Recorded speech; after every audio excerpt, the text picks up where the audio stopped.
Hey, what's up, guys? Welcome back. I'm testing a theory today. I'm trying to see if I can get this setup to work properly for me to be able to make some more videos for you guys in a way that's efficient for me because, frankly, I don't have a lot of time on my hands, which you may have noticed.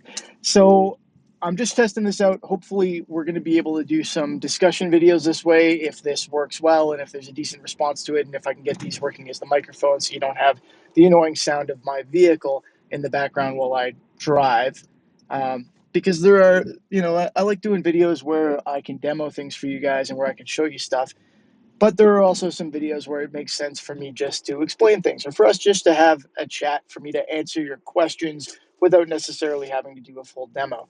And that's the kind of stuff that I'm hoping to do in these kinds of videos, just so we can put out some more information more efficiently for everyone. In this one, I do have a topic in mind. I get more questions than I would have thought from people asking me, do I polish between clear coats? If I want a really smooth, beautiful finish, a really smooth, beautiful, glossy coat of paint, do I polish before I put my clear coat on, or do I polish between coats of clear?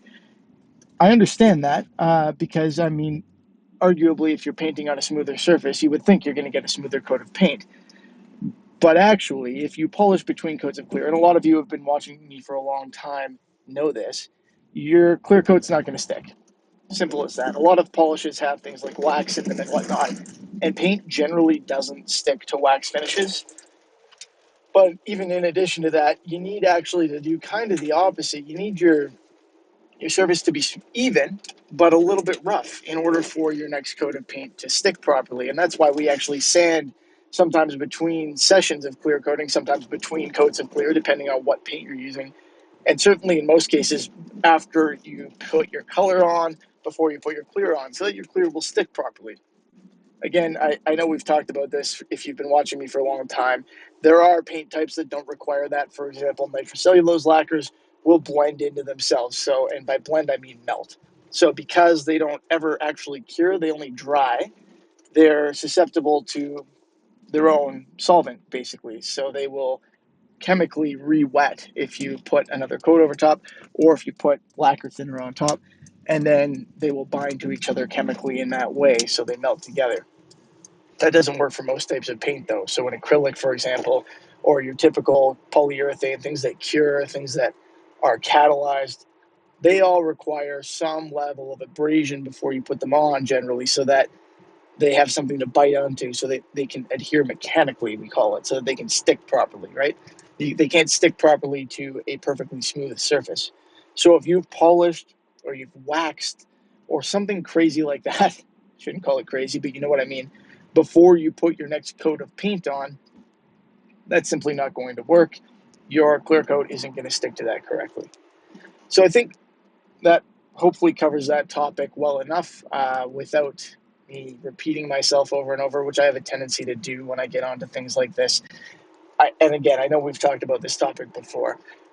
If you guys like this video, this type of video, please let me know. I know it's not ideal because I can't show you what I'm doing, but I think this will give me the opportunity, like I said, to put out a bunch of videos answering relatively simple, relatively short questions like this. So, in addition to letting me know if you actually don't mind this sort of thing, uh, give me some topics, give me some questions. It doesn't, I mean, you know what I do. You know, I talk about paint, I talk about guitars, that sort of thing. But if you've got unrelated stuff that is not wildly off topic that you want to chat about, let me know.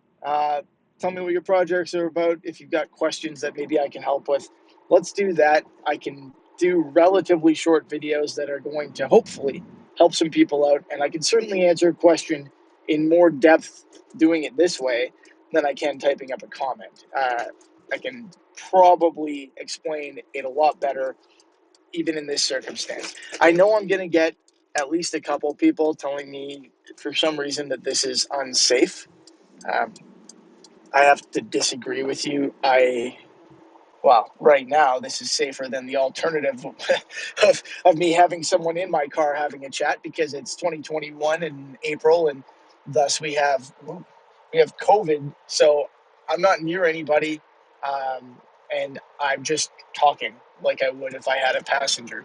I'm not putting a particular effort into looking at the camera, which I think is probably pretty weird from your perspective, but who knows? And I'm not reading anything or even, well, I probably should rehearse a video one of these days, but I haven't done so in the last 10 years, so I probably won't start now. So hopefully there are no safety concerns there. If you're worried about my safety, it's always going to be that I should be wearing a mask and gloves more often, not this sort of thing. Hope you guys liked the video. If you did, please feel free to give it a thumbs up. I would appreciate it. It really does help me out. Let me know, like I said, what you think of this. I am genuinely looking for feedback because if this kind of video is just going to annoy people, then there's no point in me doing it. Although I will be able to tell kind of based on how many people watch it, but it's the first one, so that might not be an accurate diagnostic tool for me. So let me know what you think. And if you haven't already, I'd appreciate it if you subscribe so you can, get all this information that I'm trying to get out there to help people with their DIY projects and help inspire people to take the leap, get started on their repainting or their guitar kits or whatever it happens to be. I've gotten a lot of good feedback so far about people jumping into projects and having success because of videos like this. Maybe not like this, but you know what I mean.